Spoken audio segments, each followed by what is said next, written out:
কি? স্যার আসলাম। আপনি তো আসলেনই, বসলেনও। আপনার নাম কি তাই জিজ্ঞাসা করছি। না মানে স্যার আসলাম। ও, আপনার নাম আসলাম। এটা সুন্দর করে বলা যায় না? সে আমি তো ঠিকই বলি, আপনি তো ভুল করেন। ও আচ্ছা। আচ্ছা, আপনাকে এখানে কে পাঠিয়েছে? স্যার সালাম। ওয়ালাইকুম আসসালাম, বসেন। আরে আমি তো আপনাকে সালাম দেইনি স্যার। আপনাকে এখানে কে পাঠিয়েছে তাই বলেছে। স্যার সালাম। ওয়ালাইকুম আসসালাম, বসেন। আপনাকে এখানে পাঠিয়েছে কে? মানে বলতেছিলাম স্যার, ওই যে আমার বড় ভাই, তার নাম হচ্ছে সালাম, সে আমাকে পাঠিয়েছে। জি, এটা তো সুন্দর করে বলবেন, আব্দুল সালাম আপনাকে পাঠিয়েছে। ওই আমি তো ঠিকই কইতে যাই, আপনি তো ভুল করে গেলেন। আচ্ছা, আপনার সাথে আর কেউ এসেছে? IC sir. কে? আমার স্যান্ডেল দৌড়াইছে স্যার। এটা কোনো কথা বললেন? আর তো কেউ আসে নাই, দুইজন স্যান্ডেল আইছি, তা আমি বলবো না। আমি বলছি আপনার সাথে কেউ এসেছে কিনা। ও আচ্ছা, ওই তো স্যান্ডেল ছাড়া আর কিছু না স্যার। আচ্ছা, যাই হোক, আমি বুঝে গেছি আপনি কেমন চাকরি করতে আসছেন। এবার আপনাকে কিছু পার্সোনাল প্রশ্ন করি। আচ্ছা, আপনার পিতার নাম কি? Accept private. জি, অ্যাকসেপ্ট প্রাইভেট প্রশ্ন। জি, প্রাইভেট প্রশ্ন। আচ্ছা বলুন। আচ্ছা, আপনার পিতার নাম কি? কমলা। স্যার, আমি এখন কমলা খাবো না, বসেন। আমি কমলা খাবো না, আপনাকে জিজ্ঞাসা করেছি আপনার পিতার নাম কি। স্যার কমলা খান। আমি তো কমলা খাবো না, বসেন আপনি। ওরে আমি তো আপনার কমলা খাইতে কই নাই, আমার মায়ের নাম কমলা, বাবার নাম খান। আমি এক বছরও কইছি, কারণ আপনি তো আবার জিজ্ঞেস করবেন এই তোমার মায়ের নাম কি, একবারে কইছি। তাহলে আপনি খুব কুষ্টিওয়ালা লোক। বোঝা গেল, আপনি মা এবং বাবার নাম একসাথেই বললেন।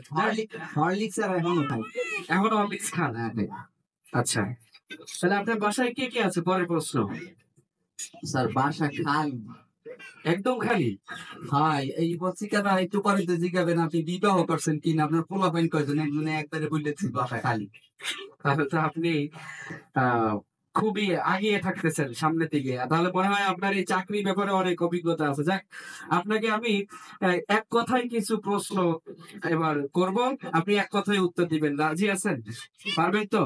দোসরা কথা করার সুযোগ নেই। না, কোনো দোচড়া কথা হবে না, এক কথায় উত্তর দিতে হবে। পারবেন? দেন পারবো ইনশাআল্লাহ। আচ্ছা, কোন শাক শাক না? স্যার পোষা।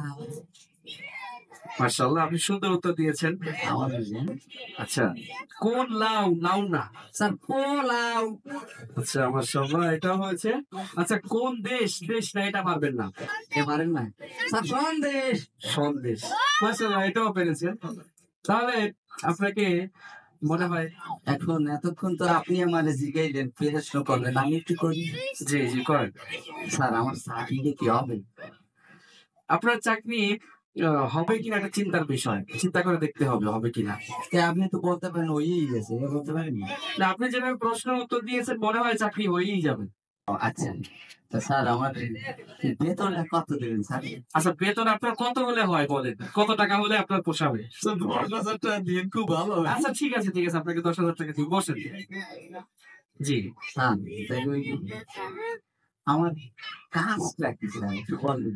আপনার যে কাজটা, এই যে আমার এত বড় একটা কোম্পানি, এই কোম্পানিতে এত এত লেখাপড়া, এত এত কিছু, এত ফাইল, এই সব কিছু আপনার একটু চিন্তা করতে হবে। এই সব বিষয় নিয়ে আপনাকে চিন্তা করতে হবে। স্যার এই বিষয়ে আমার 30 বছরের অভিজ্ঞতা স্যার। খালি খাইছি ঘুরছি আর খালি চিন্তা করছি কবে একটা চাকরি করবো। এইটা পূর্বে 30 বছরের অভিজ্ঞতা আছে, কোনো সমস্যা নেই। জন্মের পরের থেকেই, আগের থেকেই শুরু করছি চিন্তা। তাই না? তুমি এটাই কি করবো? আচ্ছা, এই অফিস নিয়েই আপনার চিন্তা করতে হবে, শুধু এটাই আপনার চাকরি? ও স্যার তাহলে আমার ওই ডেস্ক এবং রুমটা কোন সাইডে আছে স্যার? এটাও আপনার চিন্তা করতে হবে। তা স্যার কোথায় যে চিন্তা করবো? আপনি বাসায় গিয়ে চিন্তা করবেন। এই তো মহা চিন্তায় ফেলাই দিলেন স্যার। কোনো সমস্যা নাই, আপনার যত টেনশন বস্তা বইরে বইরে আমার মাথার উপরে দেবেন, আমি বসে বসে খালি করবো করবো। আপনার কোনো টেনশন নাই স্যার। এটাও আপনার চিন্তা করতে হবে। স্যার তাহলে ওই কবে থেকে চাকরি জয়েন করবো স্যার? এটা আপনি চিন্তা করবেন। এ তো মহা চিন্তা বাড়াই দিলেন স্যার। তাহলে স্যার ওই আমি বাসা থেকে আসা যাওয়া কি কোম্পানি গাড়ি দিবে, না আমার গাড়ি ম্যানেজ করে আসবে? এটাও আপনার চিন্তার সাথে অন্তর্ভুক্ত। এ কোন জামাই বানাইলেন স্যার? এ তো খুব চিন্তা চিন্তা, এমনই তো আমি রিটায়ার্ডে চলে যাওয়ার চিন্তা গেছি। এটাও আপনি চিন্তা করবেন। স্যার আপনার চাকরি আমার থাক, আমি যাই। এটাও আপনার চিন্তা। স্যার